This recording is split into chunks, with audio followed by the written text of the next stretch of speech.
এসময়ত এক বামুণ আছিল। সংসাৰত বামুণৰ এজনী ঘৈণীয়েকৰ বাদে আৰু আপোন বুলিবলৈ কোনো নাছিল। খুজি মাগি কোনোমতে তেওঁ পেট প্ৰৱৰ্তাইছিল আৰু প্ৰায় দুভাগ লঘোণে থাকিব লগাত পৰিছিল। তাৰোপৰি ঘৈণীজনীও বৰ ডাকুতি দুটা আছিল। কেতিয়াবা বামুণে সুদা হাতে ঘৰলৈ উভতিলে তিতা মাত কথাৰে বামুণীয়ে বামুণৰ তত এৰুৱাই দিছিল। আজিও কতো একো নাপালো। কি তাৰমানে আজিও লঘোণে থাকিব লাগিব নহয়? হাই কি মোৰ কপাল! একো এটা যদি ঘটি আনি দিব নোৱাৰে তেন্তে কিহৰ মতা হ'ল নহয় আপুনি? আই বোপাই মোক কি যে চাই আপোনালোক বিয়া দিলে নহয়। হেৰক খং নকৰিবিচোন। কি কিয় খং নকৰিম হে? মোৰ সুখ শান্তি একো নাইকিয়া কৰি দিছে আপুনি। কেইদিন পেট পুৰা ভাত এসাঁজ খাবলৈ পাইছোহে। আকৌ এদিনলৈ যদি আপুনি সুদা হাতে ঘৰলৈ উভতি আহে তেন্তে চাই ল'ব মই কি কৰিম।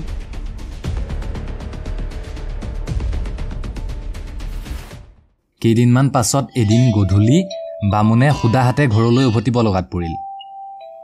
তাৰ আগদিনাও গিৰিয়েক ঘৈণীয়েক দুয়ো লঘোণে আছিল। সেইদৰে গিৰিয়েক সুদা হাতে ঘৰলৈ উভতা দেখি বামুণীয়ে উগ্ৰমূৰ্তি ধৰি বামুণক মাৰিবলৈ বাঢ়নি এডাল লৈ খেদি আহিল। চাওক বাঢ়নিডাল ক'ত থাকিল? হা সৰ্বনাশ, ইয়াৰ পৰা পলোৱাটোৱে উত্তম। বামুণে গতি বেয়া দেখি ৰজাৰ নগৰৰ ফালে লৰ ধৰিলে।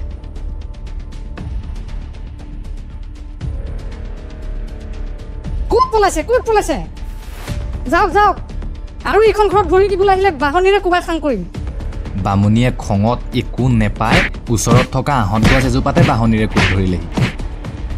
দৈৱক্ৰমে সেই গছজোপাত এটা ভূত আছিল। বামুণীয়ে গছজোপাত বাঢ়নিৰে কোবোৱা দেখি ভূতে ভাবিলে, সৰ্বনাশ, এই বামুণীয়ে বামুণক এৰি মুখে মাৰিবলৈ আহিছে যেন পাওঁ। অতি শীঘ্ৰে ইয়াৰ পৰা পলোৱাই মংগল। ইয়াকে ভাবি ভূতে ভয় খাই তাৰ পৰা পলাই ৰজাৰ নগৰ ওলালগৈ। এদিন বামুণ ৰজাৰ নগৰত বজাৰত ফুৰোতে ভূতে তেওঁক দেখা পাই আঁতৰকৈ মাতি নি সুধিলে, তুমি সেই বাঢ়নি দেখি পলাই অহা বামুণ নোহোৱা নে? বামুণে আচৰিত হৈ ক'লে, হওঁ, তুমিনো কোন? সেইদিনা তোমাৰ ঘৈণীয়েৰাই বাঢ়নি লৈ তোমাক মাৰিবলৈ অহাত তুমিতো পলাই সাৰিলা। তাৰ পিছত তেওঁ খঙত একো নেপাই মই থকা আহঁত গছজোপাতে বাঢ়নিৰে কোব ধৰিলেহি। মোকো মাৰে বুলি ভয়ত মই পলাই আহি এইখিনি পাইছোহি। এতিয়া তোমাৰে মোৰে একে দশা। সেই দেখি তোমাৰ মই অলপ উপকাৰ কৰিব খোজো।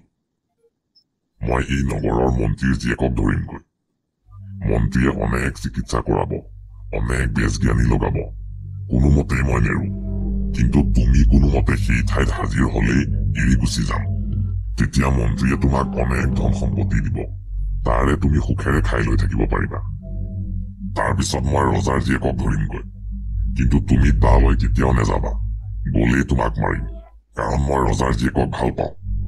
বামুণৰ লগত ভূতৰ এইদৰে কথা বতৰা হোৱাৰ পিছদিনা সকলোৱে দেখিলে মন্ত্ৰীৰ জীয়েকক ভূতে পাই বলিয়া কৰিছে। মন্ত্ৰীয়ে অনেক চিকিৎসা কৰাইছে, অনেক বেজ জ্ঞানী লগাইছে, তথাপি কোনোমতে জীয়েক ভাল হোৱা নাই। শেষত মন্ত্ৰীয়ে কৈ দিলে যে যেয়ে তেওঁৰ জীয়েকক ভাল কৰিব পাৰিব তাকে তেওঁ আধা সম্পত্তিৰে সৈতে জীয়েকক বিয়া দিব। তাৰ পিছদিনা ৰাতিপুৱা বামুণে সন্ন্যাসীৰ বেশ ধৰি মন্ত্ৰীৰ পদূলি মূৰত টহল দিবলৈ ধৰিলে।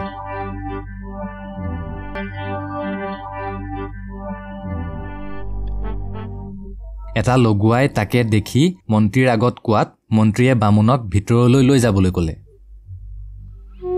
বামুণ মন্ত্ৰীৰ আগত থিয় হোৱাত মন্ত্ৰীয়ে বামুণক জীয়েকক ভূতে পোৱাৰ কথা ক'লে আৰু ভাল কৰিব পাৰিবনে নোৱাৰে বুলি সুধিলে। বামুণে মনে মনে হাঁহি ক'লে, বাৰু এবাৰ চাওঁচোন। এই কথাত মন্ত্ৰীয়ে বামুণক জীয়েক থকা কোঠালিলৈ লৈ গ'ল। তেওঁলোকে তাত সোমোৱা মাত্ৰকে ভূতে ক'বলৈ ধৰিলে, এই বুলিয়েই মন্ত্ৰীৰ জীয়েক মাটিত পৰি গ'ল। তাৰপিছত তেওঁ সুস্থ হৈ আগৰ দৰে সকলোৰে লগত কথা বতৰা হ'বলৈ ধৰিলে। মন্ত্ৰীয়ে দেখি বামুণৰ ওপৰত বৰ সন্তুষ্ট হ'ল আৰু পূৰ্বৰ কথামতে বামুণৰ লগত জীয়েকক বিয়া দিলে। সিফালে সেইদিনাই ভূতে মন্ত্ৰীৰ জীয়েকক এৰি ৰজাৰ জীয়েকক ধৰিলেগৈ।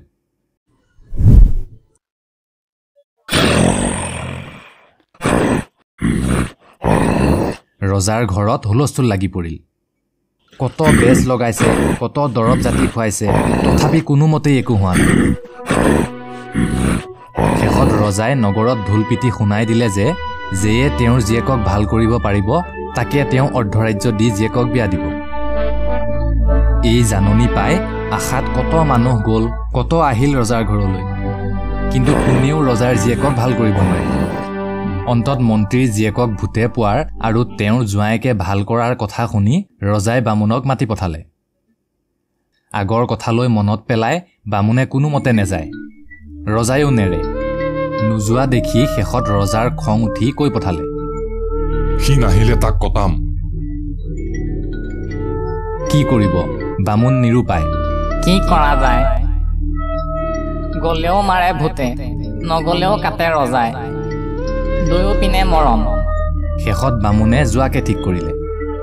বামুণ গৈ যেই ৰজাৰ জীয়েকৰ ওচৰত ওলালগৈ তেতিয়াই ভূতে গৰ্জি উঠিল আৰু ক'লে, কি মই হাক দিয়াতো তই আকৌ আহিছ?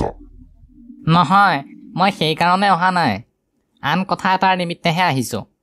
তোমাৰ কাণে কাণেহে ক'ব পাৰিম। বাৰু কি কথা ক? তেতিয়া বামুণে ৰজাৰ জীয়েকৰ কাণৰ ওচৰত ফুচফুচাই ক'বলৈ ধৰিলে, সেই আগৰ মোৰ তিৰোতাজনীয়ে মই ইয়াত থকা গম পাই বাঢ়নিডাল লৈ খেদি আহিছে। মই পলাই আহিছোঁ। তোমাক তাই মাৰে বুলিহে লৰি ক'বলৈ আহিছিলোঁ। কি ইয়ালৈকে আহিছেনে? কোনখিনি পাইছেহি?